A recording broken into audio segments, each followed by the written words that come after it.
Catch the NBA playoffs on Sling TV, the most flexible live TV streaming service, putting consumers in control to watch games their way with flexible subscriptions. Want to catch one game or a full series on ESPN? Grab a 1, 3, or 7-day pass. If you want to catch as many games as possible, get a monthly subscription with our ABC, NBC, and ESPN combo package. Either way, Sling lets you watch the playoffs your way with no long-term contracts. Learn more at sling.com. It's time for the Larry H. Miller Utah Summer Games at Southern Utah University in Cedar City. Register today to participate in the 40th anniversary season of a Utah sports tradition at utahsummergames.org. Participate in over 50 sports around the state. Then plan to join the opening ceremonies Friday, June 5th, presented by State Bank of Southern Utah. Register today to participate in the 40th anniversary season of the Larry H. Miller Utah Summer Games. DJ and PK, it's 97.5 the KSL Sports Zone. We are joined once again by Evan Brennan.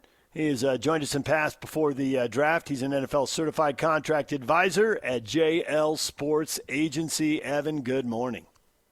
Hey, thanks for having me on, guys. Appreciate it. So is this a really busy week for you, or all your work is done and you're waiting now until the names are called, and then at the end of the 7th round, getting clients in with free agents, it gets busy again? Is there a lull before the storm here for you? I'll put it this way. It's 8:06, and I've had at least 10 calls from NFL teams this morning alone. Wow. All right. What do they want to know? Well, a lot of them are trying to figure out where some of these guys are going to go. They're starting to target guys that they may want to grab after the draft and undrafted free agency, all kinds of stuff. Find out last-minute, tidbits about guys. It depends. There's all kinds of stuff. So smoke and mirrors, investigation, who knows? It's a wild deal. The old cliche about the undrafted guys, you'd rather be undrafted so you can pick your landing spot as opposed to being drafted in the 7th round, or that's just what you say when you're not drafted, you'd rather be drafted. How do your clients feel, and if you advise them on how they should feel, what do you say? That is the number one question I get by everyone in this. Here's my answer. There is some merit to being able to go where you want, and if you are a very top undrafted free agent, undrafted, you will get more guaranteed money than a 7th-round pick. That's very, very true. However, the metrics do show that if teams make a draft investment in you, there is a higher chance that you'll make a practice squad or maybe even a team, given that the team's done that kind of investment. It comes down to if teams are drafting for best available or need. And so it can kind of go both ways. I tell guys, you always want to get drafted. It helps you down the road. If you get cut, teams are more willing to bring in a guy that was a draft pick versus somebody else by a slight margin. But if you don't, having a backup plan on, the best destination for you and a really, really good comp plan with a signing bonus and paragraph 5 guarantee is good too. So the way I do it personally with my clients, we have a couple teams picked out. If you don't get picked, we try to talk to those teams, say, hey, would you guys be interested if this guy falls through? And we kind of have that destination. And if some other teams outside of that small group of teams call, we try to say, hey, we think we've got a team picked out. If he, goes undrafted, if you want him, you're going to have to draft him. And that's been effective in getting guys drafted that otherwise may not be. Seems like we see this every year, us guys in the media, that when Saturday comes and the draft is over, then there's just a plethora of emails that will come our way from the local schools here, players XYZ 1 through 7 through 8, whatever it might be. They've signed with this school, this team, and I always look forward to that to see where these guys are going to go, because I can follow the draft and find out where they're going to go. And the only way we're going to find out, or not the only way, but the best way, is the sports information people just email you.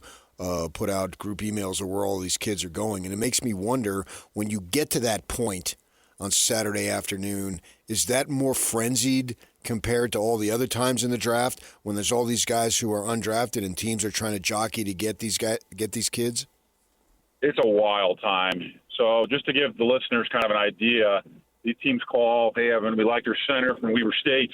We want to offer him a signing bonus. We want to offer him a guarantee on his contract, a paragraph 5 guarantee. Here's what our depth chart looks like. Are you in? You got 1 minute to decide. It can go like that, and then you kind of get this handshake deal. We call it agreed terms. They send you the contract late that night. You look it over. As the agent, you sign your portion, and it goes back to the team. When the kid reports for rookie minicamp, either that week or the following week, he signs his portion. So what the sports information directors are calling us, late on Saturday night or whatever it may be. Hey, where's your guys going? And we let them know, and that's how it all breaks down. But yes, during the draft, trying to get a guy drafted is very frenzy. But after the draft, even more so. I plan on taking anywhere from 200 to 400 calls on Saturday.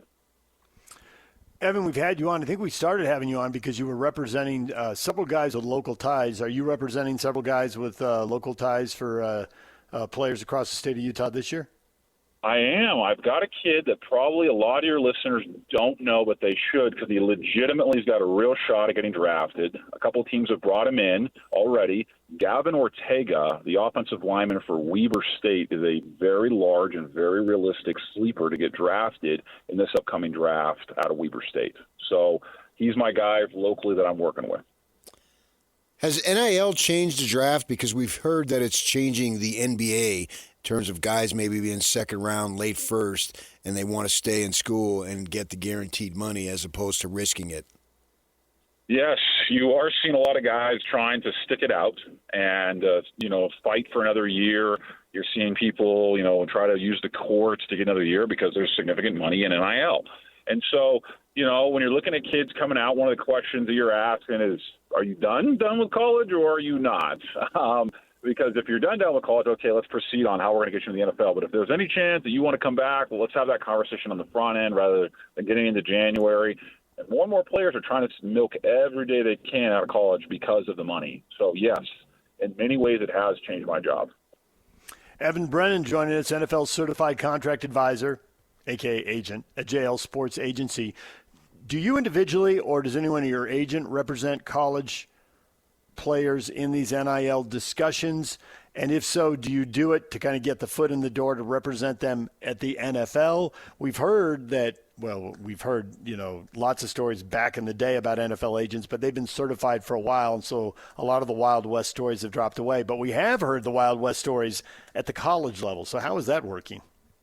Yeah, so I work for JL Sports. We're a pretty well-known agency. This is actually my first year here. They brought me over, represent guys like Joe Flacco, Kyle Juszczyk, very well-respected agency. My personal practice is very heavy on the pro side, about 90%. I do some NIL work, and it's growing, but it's a minority of what I do. For most of the agents at our firm, it's the other way around, and there is significant money in NIL. We have one or two agents that all they do is NIL work, and we represent millions and millions of dollars on a yearly basis in NIL stuff. So at least at JL Sports at my firm, we have a very prominent presence in NIL. Me personally, it's a smaller one. I'm kind of the well-known pro guy that deals a lot on that side. But even like I said, I dabble in it with probably 2 or 3 players every single year. But it is a significant factor in the business and the money that can be made on the agent side. And I'm wondering, as far as certification, from the NFL, it's regulated. How about there's no really regulating agency at the college level? Is there some guys that are maybe considered shady trying to represent these kids? Because they don't, unless I'm wrong, they don't have to go through a level of certification that you've had to do. You're partially true. Yes, I carry the certified contractor license, one of the only ones, if not the only one in the state of Utah. I have to carry malpractice insurance. I undergo an FBI-level background check every single year. Now, individual states also regulate agents, including the state of Utah, and you have to submit to have a license on the state level. It's not very hard to get. It's just $500 or so, and you register with the Secretary of State. It's not heavily regulated. It could be, but it's not. But in theory, any agent in the NIL practicing in Utah and other states would have to register, even if they're not representing pro players, with the state of Utah. And in theory, if you fail to do that or not do it properly or violated the different provisions, you could face real issues. So to answer your question, no, there's not a formal test. No, there's not malpractice insurance that exists for NIL agents. But in theory, you should register with the Secretary of State, state by state, including Utah, which has athlete agent laws that would apply to NIL agents. Evan Brennan joined us, NFL Certified Contract Advisor, Yale Sports Agency. How many guys from Utah schools do you think are going to get drafted? How much insight do you have into that? Ooh, there's has to be over. BYU's probably got 2 guys. Utah's got a handful of guys, probably the same. I mentioned my guy at Weber State's got a real shot. There may be one guy at Utah State that's got an outside shot. So you do the math on that, somewhere between, 7 to 10 guys in the state that have got a realistic shot. But, the guy at BYU that I'm rooting for, I don't represent him, is Carson Ryan. Guys like Chase Roberts that I think have got a shot. I think Jack Kelly at BYU is probably going to go. You got Will Farron and guys like that. Utah's got, their high-end picks on the offensive line, defensive line that are, high-end guys that I think have got a real shot of, not just getting drafted, but going really high in the draft. So between all of that, like I said, 7 to 10. The way this process works every year, it's always fascinated me. You've got at least 3 years likely of film on all these kids, right? Then they bring them back to the combine and they go through all that stuff. Then they go and do pro day workouts. So you got all this stuff. What matters more than other stuff in terms of evaluation? Because you got film of guys actually playing football than, as they say, guys running around in their underwear. At the end of the day, the film is king, particularly for guys that are quote-unquote known entities, guys that went to the combine, guys from big schools. Film is king. The coaches a lot of times make these decisions, and they're watching film. However, for guys that are more off the beaten path, to get their film really noticed, they're going to have to run and jump really good. And that's how you kind of more or less kind of make yourself stand out as a quote-unquote traits player. So that's another question that I get a lot. If you're a very well-known, dominant player on tape at a big school, the tape's going to mean more. If you're not as dominant or you're at a smaller school, yeah, you're going to have to kind of get your shot and get more well-noticed on traits. And that's what you're seeing, like I said, with this Weber State kid. He's got good tape, but not a lot of people are going to look at it unless he tested really good, which he did, and that more or less got him on the board. So that's kind of how that works, and that's why you see guys at the combine from Alabama, from Ole Miss. They don't necessarily test very well, but get drafted really high is because they play really good football against NFL talent every single Saturday. And that's why you see really good players from small schools don't get picked, because their tape doesn't mean as much to teams because it's against lesser talent. They're going to have to test their way and have good tape. So hopefully that answers your question. It seems inevitable, and it has seemed inevitable for probably 3 or 4 years now, that the NFL is going to go to 18 games. There's been some talk of players only playing 17 if they put in some kind of rule like that.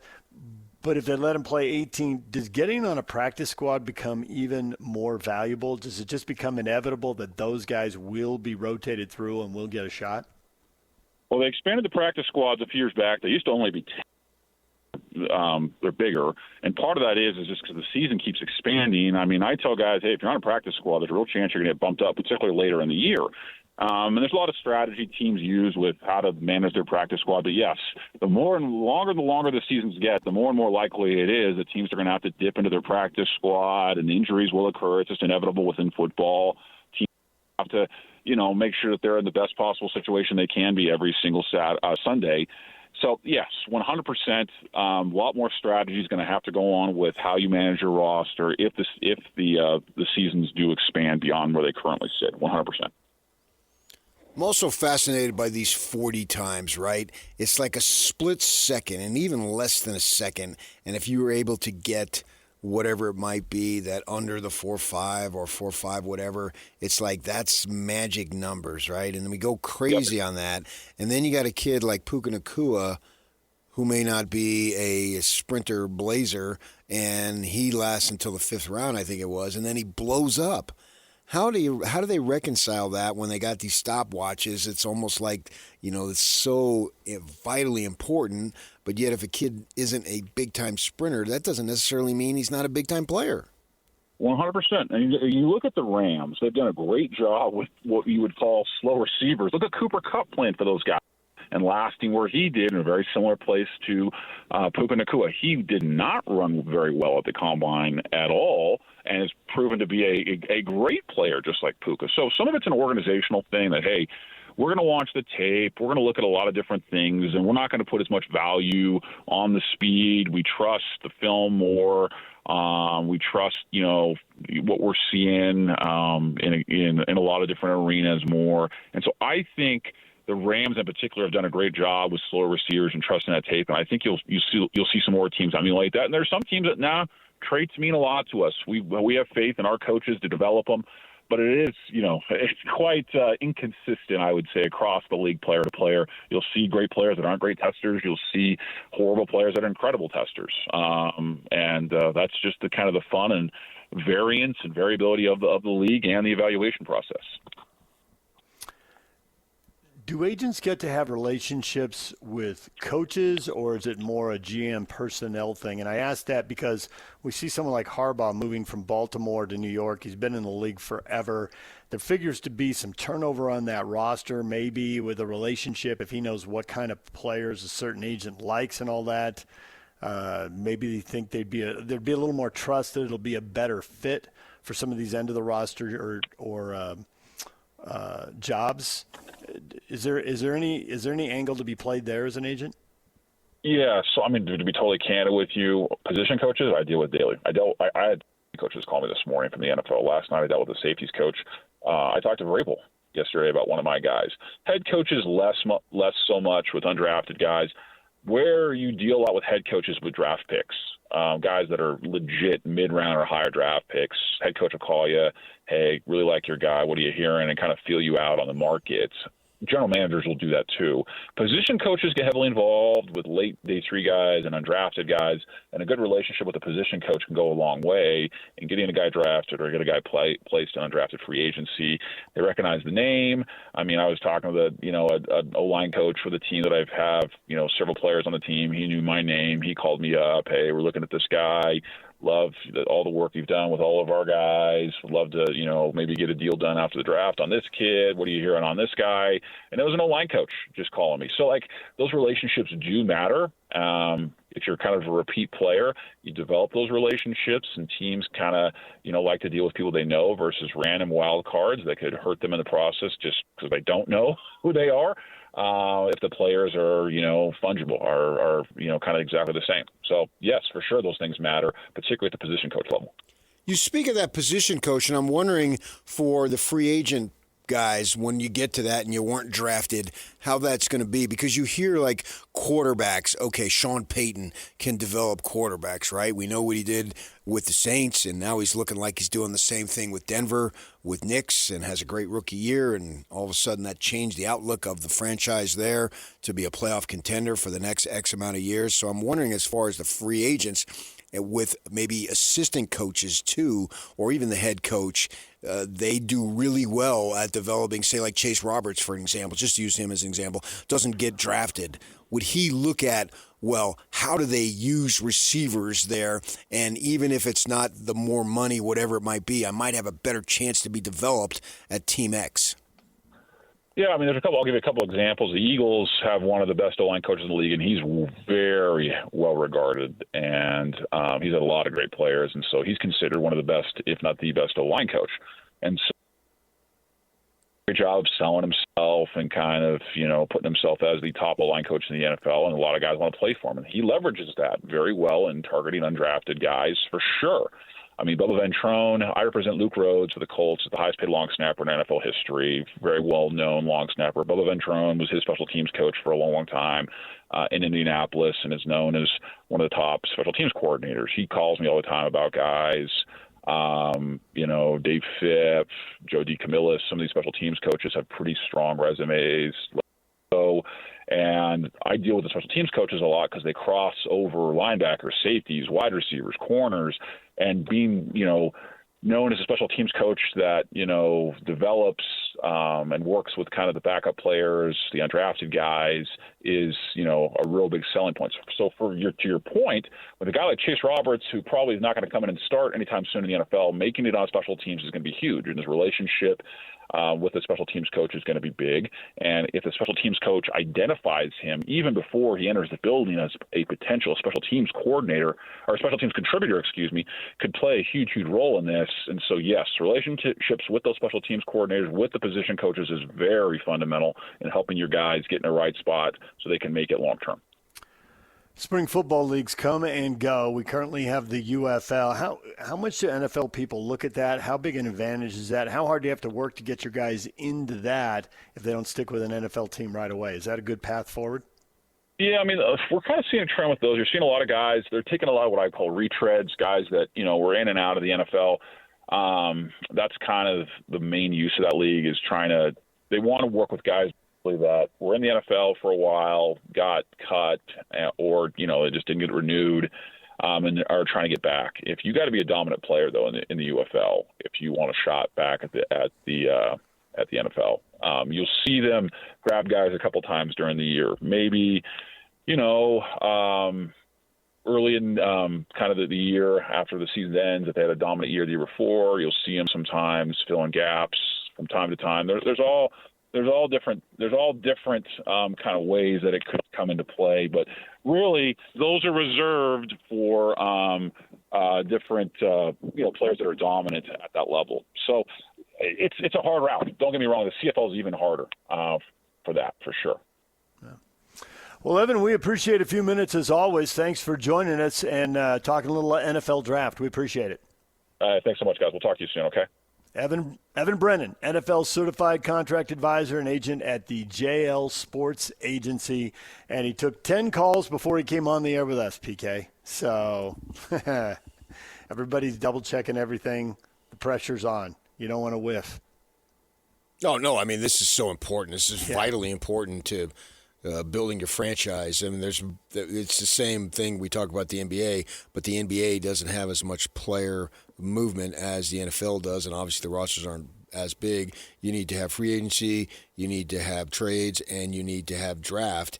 And I think if I'm ranking them in level of importance, it's the draft. I mean, the teams that hit on draft picks and then free agent signings, obviously quarterback is a big deal, but I mean, you've got to nail these drafts. I mean, a 4th round pick is vitally important to your franchise, most likely. It is such an advantage in a league with a hard salary cap to get players on a rookie contract who can contribute to winning. That is such an advantage. And if you whiff on it, then it's really an uphill battle from there. I know. That's why I've been so valuable to the companies in radio, because I've been working on a rookie contract for almost 25 years now. That's not true. You worked on a rookie contract for 5 years. The last 20, you've been a well-compensated veteran. What are you, my agent? Thank you, Well, Evan. if you think about it, PK, have your phone. Answer it when they call. So, yeah, I guess it was. And I answered it. And I had my It phone. worked out. All right. We're going to take a break. When we come back, 600,000. Wow. Messi's coming to town tonight. Kurt Schmidt, Real Salt Lake Chief soccer officer, joins us next. Stay with us. Catch the NBA playoffs on Sling TV, the most flexible live TV streaming service, putting consumers in control to watch games their way with flexible subscriptions. Want to catch one game or a full series on ESPN? Grab a 1, 3, or 7-day pass. If you want to catch as many games as possible, get a monthly subscription with our ABC, NBC, and ESPN combo package. Either way, Sling lets you watch the playoffs your way with no long-term contracts. Learn more at sling.com.